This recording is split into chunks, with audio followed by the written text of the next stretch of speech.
Alright, I wanted to do a little video about my 1985 XR350R.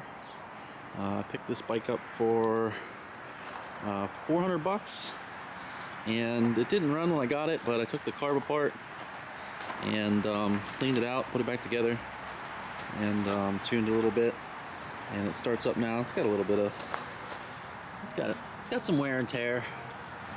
It's used. But for $400, it's a pretty good deal. I did have to replace a couple pieces. This little plastic piece, this little runner that goes here, was completely worn out. And then I bought another sprocket to put on it. The other one was geared down pretty low. It's got a Cobra exhaust on it. I got it like that. I'm just gonna let it go. It's a little bit loud, but and it's got a little dent in the pipe here, you know. I don't know if you can see that. Little dent in the pipe. But I'm gonna do a little walk around. It's got oil in the frame here. There's the dipstick. I don't know how many miles are on it. This is cracked, but I mean, everything works. Got a manual decompression lever on it. Everything works as it should. I just changed the oil in it and ride it. So I wanted to do a cold start for you guys and show you the starting procedure.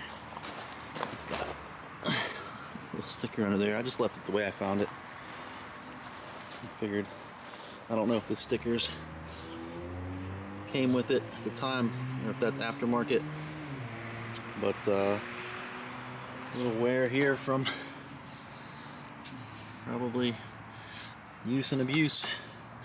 But I'm gonna go ahead and try to do a cold start for you guys, and let's see if we can. Usually starts in 1 or 2 kicks. So for the procedure of starting it, make sure the gas is on. So it's on reserve. Okay, good. And I don't know if you could see the choke lever here, but it goes halfway and then full. We're gonna just do it on half and see if that works. Okay. So I'm gonna try to do this with the camera in my hand. I don't know how successful this is gonna be. So here we go. I'm gonna pull in the manual decompression, give it 1 or 2 kicks, and then we're gonna pull it in. What I do is I push down until that's a compression stroke. Push down until it clicks. You hear a little click. Let it up, and then, all right, it was 1. The whole way down. Little click. There we go.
in 83 and 84 they had they had 2 carbs, but 85 they changed it just to 1. You can see it's a little rusty, but it's a good running bike for 400 bucks. Missing a bolt or 2 here. Still some love it needs, but other than that, just wanted to do a little video. Good bike. Alright, see you guys later.